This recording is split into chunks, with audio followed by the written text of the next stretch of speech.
Srinivasa Mangapuram movie surprisingly good అండి. నాకు ఈ మూవీ చక్కగా నచ్చిందండి. ఈ మూవీకి ఒక రకమైన ఎమోషనల్ కనెక్ట్ అనేది ఉందండి. ఎప్పుడైతే ఆడియన్స్ ఆ స్టోరీకి కనెక్ట్ అవుతారో ఆర్ ఎమోషనల్గా కనెక్ట్ అవుతారో, ఆ పాత్రల్ని నమ్ముతారో, ఆ పాత్రల్లో జరిగేది తమని తాము రిఫ్లెక్ట్ చేసుకుంటారో, ఇప్పటివరకు నేను చెప్పిన దాంట్లో ఏ ఒక్కటి జరిగినా సరే మూవీ అట్లీస్ట్ ఒక డీసెంట్ హిట్గా అవుతుందండి. నాకు ఈ మూవీ అయితే ఖచ్చితంగా నచ్చిందండి. ఎందుకు అంటే ఈ మూవీలో స్టోరీ ఉందండి. స్టోరీ చాలా కరెక్ట్గా పవర్ఫుల్గా వితౌట్ ఎనీ లూప్ హోల్స్ రాసుకున్నారండి. ఏదో అక్కర్లేని సీన్స్ పెట్టడం, అక్కర్లేని షార్ట్స్ తీయడం అలాంటివి ఏమీ నాకు అనిపించలేదండి. మూవీలో ప్రతి సీను, ప్రతి షార్ట్, ప్రతి డైలాగు ఒక మీనింగ్ఫుల్గా, ఒక కనెక్ట్ తోటి ఫస్ట్ హాఫ్ నుంచి second half connection, second half నుంచి ఫస్ట్ హాఫ్ కనెక్షన్ అలా ఖచ్చితంగా అంత ప్రాపర్గా సెట్ చేసుకుని రాసిన స్టోరీలాగా నాకైతే అనిపిస్తుందండి. అండ్ ఈ మూవీలో అందరి పర్ఫార్మెన్సెస్ చాలా బాగున్నాయండి. మోహన్ బాబు గారు కాస్త వయసు అయినట్టు తెలుస్తుంది, బట్ స్టిల్ వారి పర్ఫార్మెన్స్, వారి డైలాగ్ డెలివరీ, వారి యాక్షన్ మాత్రం ఖచ్చితంగా మెప్పించిందండి. Coming to other actors, Naresh garu, Brahmaji గారు, శ్యామ్ గారు అండ్ మిగతా యాక్టర్స్ వీళ్ళంతా చాలా చక్కగా పర్ఫామ్ చేశారండి. ముఖ్యంగా మహేంద్రన్ గారిని చూస్తే నాకు డానియల్ బాలాజీ గారు గుర్తొచ్చారండి. సేమ్ అదే లుక్స్, అదే హెయిర్ స్టైల్ అలాగే కనిపించారండి. ఈ మూవీ ఒక యాక్షన్ లవ్ స్టోరీ అండి. ఖచ్చితంగా దీనికి మరింత రీచ్ రావాలని నేను కోరుకుంటున్నానండి.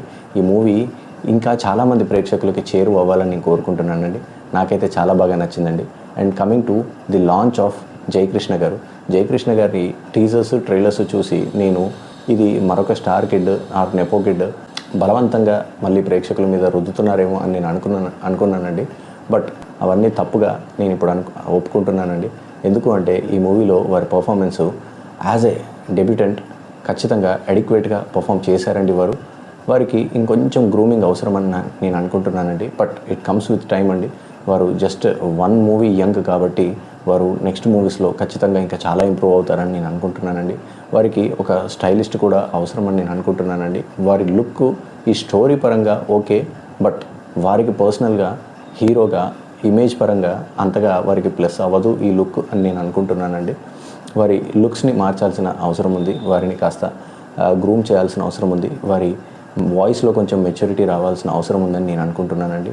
But his face can act అండి. తన మొహంలో ఎక్స్ప్రెషన్స్ పలుకుతున్నాయి, తన కళ్ళల్లో ఆ ఇంటెన్సిటీ కానీ ఆ యాక్టింగ్ కానీ నాకైతే కనిపిస్తుందండి. వారు విత్ టైం ఇంకా చాలా ఇంప్రూవ్ అయ్యి వారి ఫ్యామిలీలో ఉన్న మహేష్ బాబు గారి అంతటి గొప్పటి యాక్టర్ అవ్వాలని నేను కోరుకుంటున్నానండి. అజయ్ భూపతి గారు చాలా చక్కగా స్టోరీని, స్క్రీన్ ప్లేని, డైరెక్షన్ని హ్యాండిల్ చేశారండి. అండ్ ఈ మూవీకి డైలాగ్స్ వీరు రాయకున్నా సరే డైలాగ్స్ రాసిన వారు మాత్రం చాలా గొప్పగా రాశారండి. నాకు ఈ మూవీలో